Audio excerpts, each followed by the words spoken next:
Hello friends, आज हम लोग देखेंगे क्लास 11th का चैप्टर 2 आंकड़ों का संग्रहण के बारे में। फ्रेंड्स, आज इस वीडियो में हम लोग देखेंगे स्टैटिस्टिक्स क्लास 11th चैप्टर 2 आंकड़ों का संग्रह। आंकड़ों का संग्रहण या संग्रह कैसे किया जाता है, तो इसे चैप्टर पढ़ें, उससे संबंधित कुछ स्मरणीय बिंदु हैं, इम्पॉर्टेंट पॉइंट्स, जिसे हम लोग इस वीडियो में देखेंगे। तो पहला पॉइंट है कि आंकड़ा है क्या। आंकड़ा एक ऐसा साधन है जो सूचनाएं प्रदान कर समस्या को समझाने में सहायक होता है। अतः आंकड़ों के संग्रहण का उद्देश्य किसी समस्या के स्पष्ट एवं ठोस समाधान के लिए साक्ष्य को जुटाना है। इसलिए सांख्यिकीय अनुसंधान के लिए आंकड़ों का संकलन सबसे महत्वपूर्ण और प्रथम कार्य है। दूसरा है आंकड़ों के क्या स्रोत हैं। तो आंकड़ों के स्रोत हैं, पहला स्रोत है प्राथमिक स्रोत और दूसरा है द्वितीयक स्रोत। प्राथमिक आंकड़े क्या है?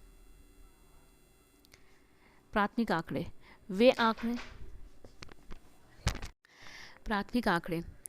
वे आंकड़े जो अनुसंधान की क्रिया में प्रथम बार आरंभ से अंत तक बिल्कुल नए सिरे से एकत्रित किए जाते हैं, प्राथमिक आंकड़े कहलाते हैं। ये आंकड़े मौलिक होते हैं क्योंकि इस आंकड़े में अनुसंधानकर्ता स्वयं उस क्षेत्र में जाकर लोगों से बातचीत करके आंकड़ों का संग्रहण करते हैं, इसलिए इसे प्राथमिक आंकड़ा कहा जाता है। इस आंकड़ों में किसी तरह की मिलावट नहीं होती, बल्कि यह पूर्ण रूप से शुद्ध आंकड़े होते हैं।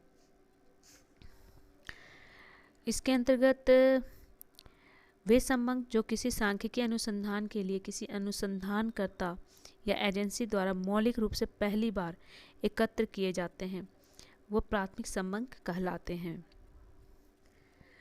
प्राथमिक आंकड़े एकत्रित करने की कुछ विधियां हैं। पहला, व्यक्तिगत साक्षात्कार। दूसरा, डाक द्वारा सर्वेक्षण अर्थात प्रश्नावली भेजना। और तीसरा है टेलीफोन साक्षात्कार। दूसरा है द्वितीयक आंकड़े। वे आंकड़े जिसे अनुसंधानकर्ता स्वयं एकत्रित न करके किसी अन्य अनुसंधानकर्ता द्वारा एकत्रित आंकड़ों का प्रयोग करता है, उसे द्वितीयक आंकड़े कहते हैं। इस तरह के समंक जो पहले से ही अन्य व्यक्तियों या संस्थाओं द्वारा किसी विशेष उद्देश्य के लिए एकत्रित किए जा चुके होते हैं और अनुसंधानकर्ता केवल उनका प्रयोग करता है, अर्थात ये आंकड़े पहले ही बनाए जाते हैं और अन्य व्यक्ति इसका प्रयोग करता है। अनुसंधानकर्ता स्वयं एकत्र नहीं करता, बल्कि दूसरे लोगों द्वारा एकत्रित समंकों का स्वयं प्रयोग के लिए प्रयोग करता है। जैसे अनुसंधानकर्ता सरकार द्वारा संकलित औद्योगिक श्रम संबंधी समंकों का प्रयोग कर लेता है, तो वे उसके लिए द्वितीयक संबंध माने जाएंगे। द्वितीयक आंकड़े एकत्रित करने के क्या स्रोत हैं?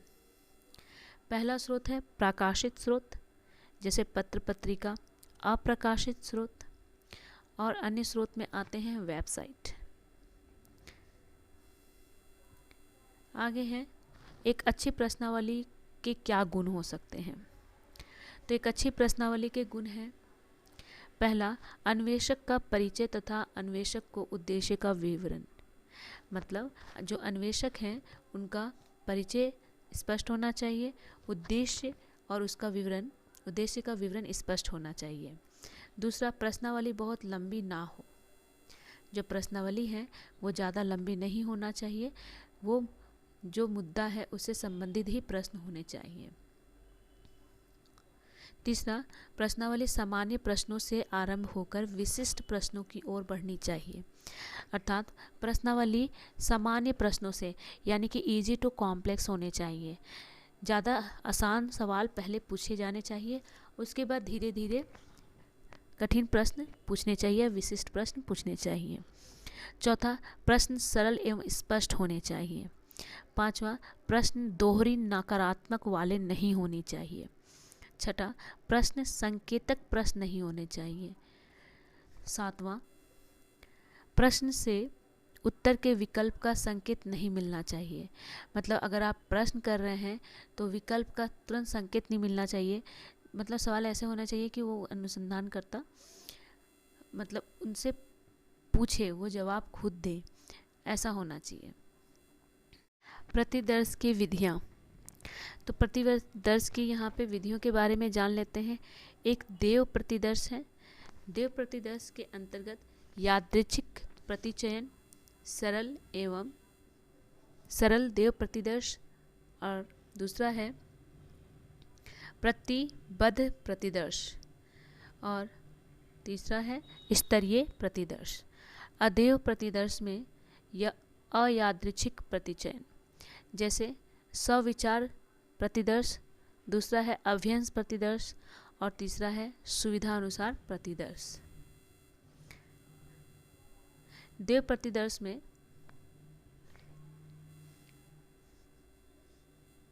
जनगणना सर्वेक्षण। अन्वेषण की इस विधि में समग्र की प्रत्येक इकाई को शामिल किया जाता है।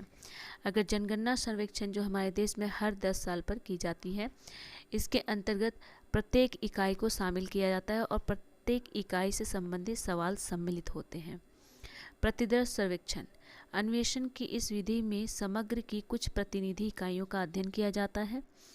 इसमें कुछ ही इकाइयों को शामिल किया जाता है। नेक्स्ट है प्रतिचयन त्रुटियाँ। प्रतिचयन त्रुटियाँ प्रतिदर्श आकलन तथा समष्टि विशेष के वास्तविक मूल्य के बीच का अंतर प्रकट करती हैं। तो जो प्रतिचयन त्रुटियाँ हैं, ये प्रतिदर्श आकलन और समष्टि विशेष के वास्तविक मूल्य के बीच के अंतर को प्रकट करती हैं।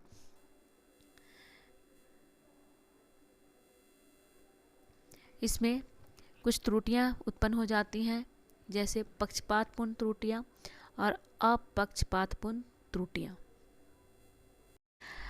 अप्रतिचयन त्रुटियाँ। ये त्रुटियाँ जनगणना विधि या प्रतिदर्श विधि द्वारा संकलित आंकड़ों में पाई जाती हैं। अप्रतिचयन त्रुटियाँ कहाँ देखने को मिलती हैं? जब जनगणना विधि का प्रयोग किया जाता है या प्रतिदर्श विधि द्वारा संकलित आंकड़ों में देखने को मिलती हैं। इसमें क्या त्रुटियाँ आती हैं? पहला आता है आंकड़ा अर्जन में त्रुटियाँ मिलती हैं, दूसरा अनुत्तर संबंधियाँ त्रुटियाँ मिलती हैं, और तीसरा मापन त्रुटियाँ मिलती हैं। आगे है नेक्स्ट पॉइंट, भारतीय जनगणना तथा भारतीय प्रतिदर्श सर्वेक्षण संगठन, census of India and NSSO national sample survey organisation.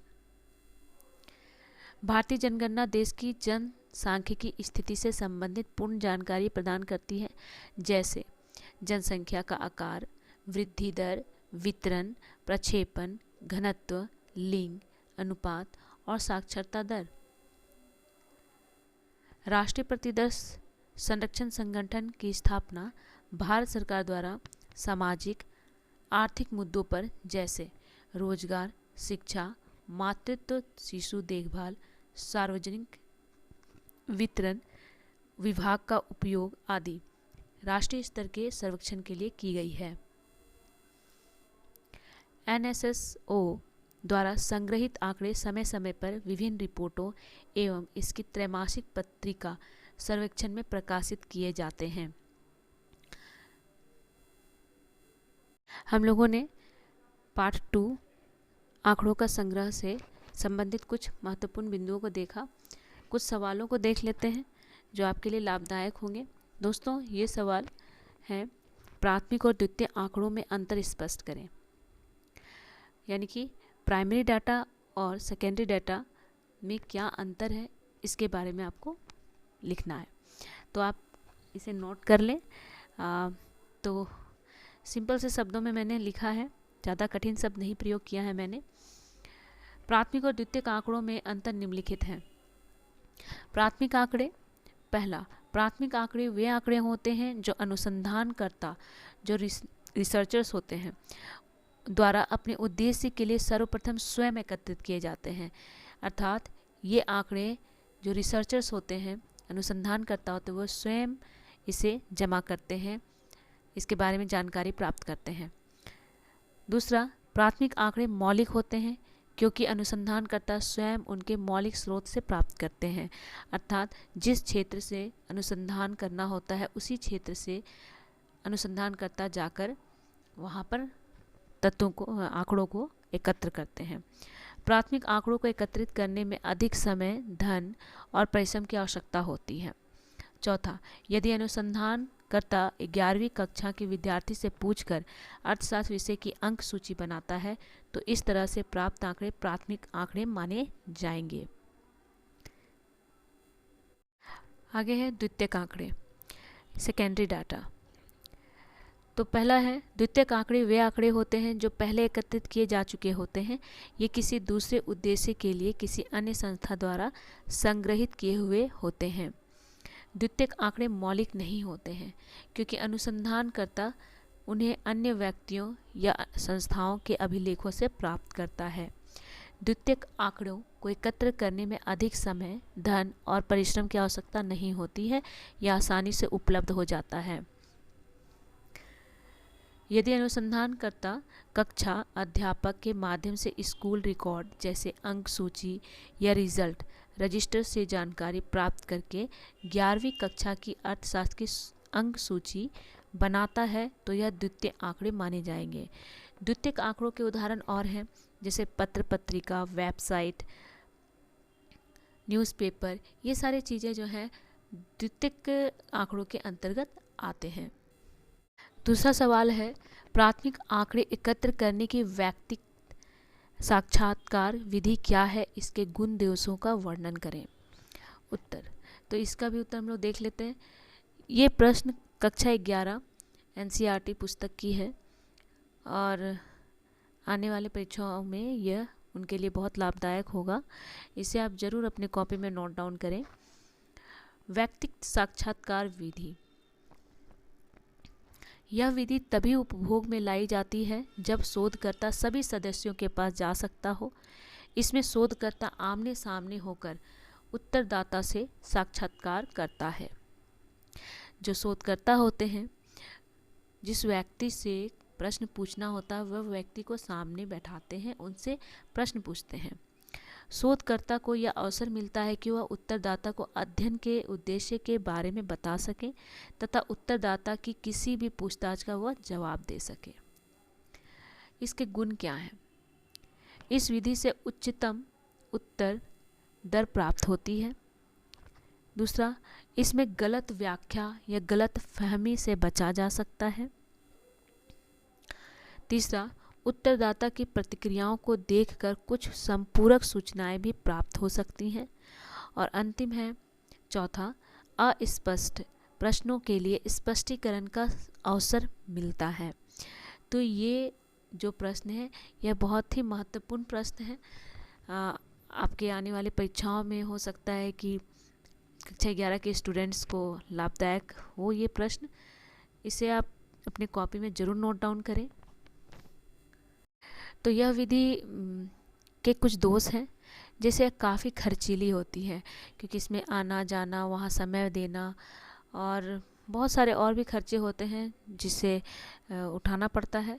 दूसरा है इसमें प्रशिक्षित साक्षात्कारकर्ताओं की ज़रूरत होती है। इस तरह की विधि का प्रयोग वैसे ही मतलब अनुसंधानकर्ता इसे कर सकते हैं जो प्रशिक्षित हों और उनके वो जिन व्यक्ति से बात कर रहे हैं वो भी शिक्षित हो ताकि उनकी प्रश्नों का सही तरीके से उत्तर दे सके। इसमें सर्वेक्षण पूरा करने में काफ़ी समय लगता है। इसमें लंबा समय लगता है क्योंकि इसमें बहुत सारे ऐसे हम बिंदु होते हैं या सवाल होते हैं जिसे अनुसंधानकर्ता उस क्षेत्र में जाके लोगों से प्राप्त करते हैं। कभी कभी शोधकर्ता की उपस्थिति के कारण उत्तरदाता सही बात नहीं भी बताते हैं। मतलब ऐसा देखा गया है कि जो अनुसंधानकर्ता सवाल पूछते हैं तो उत्तरदाता यानी कि जो उत्तर देने वाला व्यक्ति है वो काफ़ी हिचकिचाते हैं या फिर सही डाटा देने में उन्हें डर लगता है, किसी चीज़ का भय होता है या वो नहीं बता सकते हैं और वो समझ नहीं पाते। तो ऐसी बहुत सारी कठिनाइयाँ इसमें होती हैं। तो यह विधि काफ़ी हद तक इसमें कुछ समस्याएं हैं। अगला सवाल है, जनगणना एवं प्रतिदर्श विधि में अंतर स्पष्ट करें। उत्तर है, जनगणना एवं प्रतिदर्श विधि में अंतर। तो पहले जनगणना को देख लेते हैं। जनगणना विधि के अंतर्गत सभी इकाइयों अर्थात व्यष्टियों को सम्मिलित किया जाता है। जनगणना के अंतर्गत सभी प्रकार की इकाइयों को इसमें शामिल करते हैं। दूसरा है, चूंकि जनगणना विधि के अंतर्गत सभी इकाइयों का अध्ययन किया जाता है, इसलिए इसे उच्च स्तर की परिशुद्धता पाई जाती है। इसमें उच्च स्तर की शुद्धता पाई जाती है। इसमें किसी प्रकार की त्रुटि की संभावना बहुत कम होती है। तीसरा, इस विधि के में सभी इकाइयों का अध्ययन किया जाता है, इसलिए यह बहुत ही ज़्यादा खर्चीली होती है, एक्सपेंसिव होती है। इसमें समय, धन और श्रम भी बहुत ज़्यादा लगता है। उसके बाद कुछ परिस्थितियों में संगणना विधि का प्रयोग कठिन होता है या प्रयोग किया ही नहीं जा सकता है, जैसे डॉक्टर द्वारा रोगी के खून की जांच। तो इस तरह से कुछ ऐसी परिस्थितियां हो जाती हैं जहां पर कुछ जांच या फिर कुछ प्रयोग नहीं किए जा सकते। अगला है, पांचवा पॉइंट, जहां समग्र की इकाइयां विजातीय होती हैं, वहां जनगणना विधि भी उपयुक्त होती है। अगला है, जहां अनुसंधान का क्षेत्रफल तुलनात्मक रूप से छोटा हो, यानी कि अनुसंधान का क्षेत्र छोटा होता है, वहां जनगणना विधि बहुत ही उपयुक्त होती है। तो ज़्यादा से ज़्यादा क्षेत्र अगर बड़ा होता है तो जनगणना करने में बहुत सी कठिनाइयों का सामना करना पड़ता है। प्रतिदर्श विधि।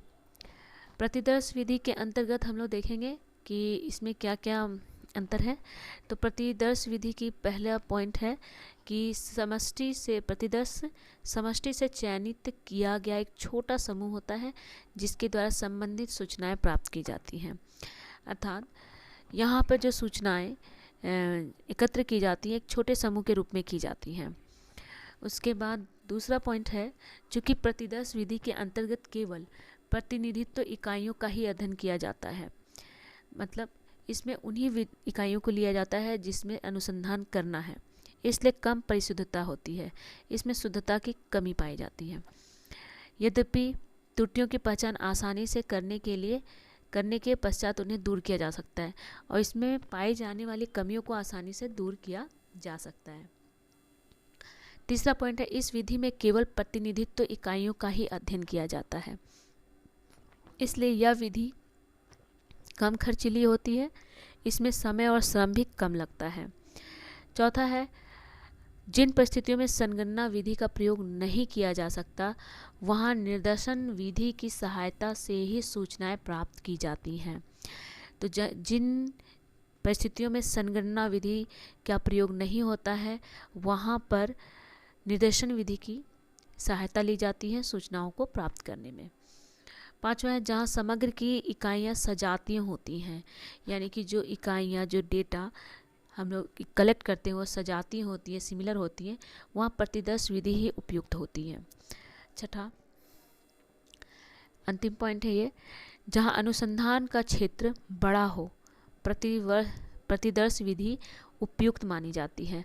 माना जाता है कि जहाँ अनुसंधान का जो क्षेत्र होता है काफ़ी बड़ा हो जाता है, तो वहाँ प्रतिदर्श विधि उपयुक्त मानी जाती है।